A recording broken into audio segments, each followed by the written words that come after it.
असलम नाजरीन, news track के साथ मैं हूं असगर चौधरी। नाजरीन, आज दिन बड़ा अहम दिन है और इसमें कुछ ऐसी अनहोनियाँ हुई हैं जो आपके सामने रखना बड़ी ज़रूरी थी।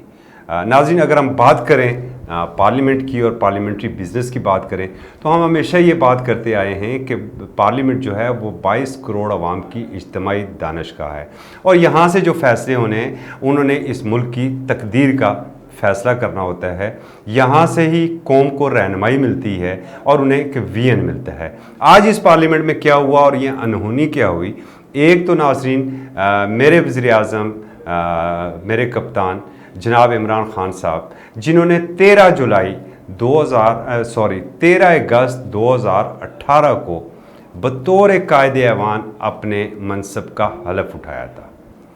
जो वज़ीर-ए-आज़म की पहली तकरीर ऐवान में थी वो अपोजिशन की शदीद हुल्लड़बाजी का शिकार हो गई और वज़ीर-ए-आज़म को अपने कानों में वो टूटियाँ लगानी पड़ी और उसके बाद वो उनकी स्पीच हुई और इतराफ़ में हुकूमती अरकान ने एक दफ़ाई आसार बना के रखा था। अच्छा, ये इस वक्त तक ये 34वां जो सेशन चल रहा था रवां कौमी असम्बली का। इससे पहले इस असम्बली के 33 इजलास हो चुके थे और इन 33 इजलासों में चंद एक ऐसे इजलास थे जिसमें वज़ीर-ए-आज़म आए थे और वज़ीर-ए-आज़म का किसी न किसी इशू के ऊपर मुख्तसर सा ख़िताब भी था। मगर अपोजिशन की जारयाना हिकमत अमली क्यों ना हो, क्योंकि अपोजिशन को भी हुकूमत की जारयाना बैटिंग का सामना था। कभी नैब का, कभी गिरफ्तारियाँ, कभी FIA, कभी बयानात, कभी आलमी फोरम के ऊपर फ्लोर ऑफ द हाउस हो, जलसे हों या आलमी फोरम हो, वज़ीर-ए-आज़म की जानिब से हमेशा साबका सियासी क़यादत को जो चोर और डाकू के अल्फाज से याद किया जाता था। तो इसलिए जब अपोजिशन को मौका मिलता था कि अब वज़ीर-ए-आज़म आए हैं ऐवान के अंदर और यहाँ पर उन्होंने ख़िताब करना है, तो अपनी भड़ास अपोजिशन असम्बली के अंदर निकालती थी। तो दोनों जानब चूँकि टकराव की पॉलिसी थी, इसलिए इन साबका 33 इजलासों में कोई ऐसा मौका नहीं आया जब वज़ीर-ए-आज़म ने ऐवान में ख़िताब किया हो और दूसरी जानब कोई शोर शराबा ना हुआ। आज ये अनहोनी बिल आखिर हो गई। ये वही बजट इजलास है जिस बजट इजलास में हुकूमती बेंच और अपोजिशन बेंच मोर्चा बंद हुए और जो बजट बुक्स थी, बड़ी वज़नी बुक्स होती हैं, उनकी एक दूसरे के ऊपर कुतुबबारी की गई। कुछ अरकान उसमें से ज़ख्मी भी हुए, कुछ गैर पार्लिमानी अल्फाज, गैर पार्लिमानी खैर गालियाँ होती ही गैर पार्लिमानी हैं, वो भी एक दूसरे को दी गई। स्पीकर की जानब से कुछ अरकान के ख़िलाफ़ एक्शन भी लिया गया जिसको बाद में वापस ले लिया गया। मगर आज जो स्पीकर चैम्बर के अंदर जो मुशावरती मीटिंग हुई है हुकूमती और अपोजिशन की, उसके अंदर ये तय हुआ था कि जनाब ऐवान के अंदर वज़ीर-ए-आज़म का ख़िताब जो होगा वो पुरअमन और पुरसुकून होगा।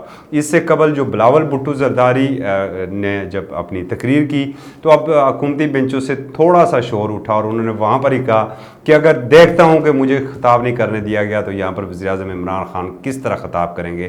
तो जिस पर स्पीकर साहब ने जो हुकूमती रुकन थे उन्हें डांट दिया और उन्हें अपने नशिस्त पर बिठा दिया। बिलावल भुट्टो ज़रदारी की जानब से भी अपनी तोपों का सारा रुख PTI के बजाय वज़ीर ख़ारजा शाह महमूद कुरैशी की जानब रखा गया और वो भी बड़ा उनका जज्बाती अंदाज़ था। और जवाब तो शाह महमूद कुरैशी साहब भी चूँकि फ़न ख़ताबत में तो अपना सानी नहीं रखते, उन्होंने भी बड़े अच्छे जवाब दिए। मगर जो अनहोनी थी वो एक तो ये थी कि वज़ीर-ए-आज़म का ख़िताब बड़ा पुरसुकून हुआ और दूसरी अनहोनी नाजरीन, पहली दफ़ा वज़ीर-ए-आज़म इमरान खान साहब की जानब से एक दरख्वास्त की है, वो भी अपोजिशन को। यकीनन आप हैरान होंगे, वज़ीर-ए-आज़म तो कभी हाथ मिलाना गवारा नहीं करते। पार्लिमानी रवायात के बरक्स उन्होंने आज तक किसी से हाथ नहीं मिलाया। हालांकि अमूमन जब कायदे ऐवान आते हैं या बजट पेश होता है या बजट मंजूर होता है तो जो कायदे ऐवान होते हैं वो कायदे हज़्ब इख्तिलाफ से शेक हैंड ज़रूर करते हैं और एक तस्वीर भी बनती है। तो इन्होंने तो आज तक हाथ नहीं मिलाया था, मगर आज अपनी तकरीर शुरू ही की बिस्मिल्लाहिर्रहमानिर्रहीम, इय्याका नअबुदु व इय्याका नस्तईन और उसके साथ ही वो चले गए अपोजिशन की जानब और अपोजिशन से को दावत दी, उनसे दरख्वास्त की कि इंतखाबी इस्लाहात के लिए आएँ और हमारे साथ बैठें। ये बहुत बड़ी ख़बर है, इस पूरे साल की बहुत बड़ी ख़बर है, इस पूरी असम्बली की बहुत बड़ी ख़बर है कि ये एक ऐसी अनहोनी हुई है कि जो वज़ीर-ए-आज़म हमेशा सख्त मौक़िफ़ रखते हैं अपोजिशन के बारे में। और मैं जैसे पहले भी कह चुका हूँ कि कोई भी फोरम हो, वज़ीर-ए-आज़म चाहे पीपल्स पार्टी हो चाहे मुस्लिम लीग नून की क़यादत हो, उन्हें चोर और डाकू कहने से घबराते नहीं हैं। मगर आज की जो वज़ीर-ए-आज़म की तकरीबन 1 घंटा से ज़्यादा वक्त की जो तकरीर थी, उसके अंदर आज ये अल्फाज भी हमारे कानों में नहीं पड़े। ये बड़ी एक अच्छी शुरुआत है। अल्लाह करे कि हमारे पार्लिमान से इसी तरह की शुरुआत हों और ये जो सियासी टकराव था, तनाव था, इसकी जगह मुफाहमत आए और शायद एक दूसरे के ख़िलाफ़ जो गोलाबारी है वो बंद हो और इस पब्लिक के बारे में भी कुछ सोचा जाए जो महंगाई में पिस रही है, जो गुर्बत में पिस रही है। ये उसी वक्त मुमकिन होगा जब हुकूमत और अपोजिशन का रुख एक दूसरे की टांगें खींचने के बजाय आवाम को रिलीफ मुहैया करने की जानब होगा। और इसके साथ एक और जो वज़ीर-ए-आज़म ने आज अमेरिका को बड़ा दो टोक जवाब दिया है, नो डू मोर वाली कहानी ख़त्म, अब आगे से नो मोर। अमन के लिए अमेरिका के साथ होंगे, जंग में अमेरिका का साथ नहीं देंगे। ये बहुत बड़ी ब्रेक थ्रू था आज का।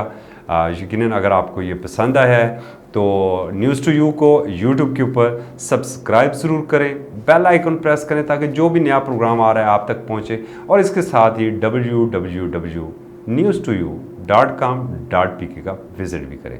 इजाज़त दीजिए, अल्लाह हाफ़िज़।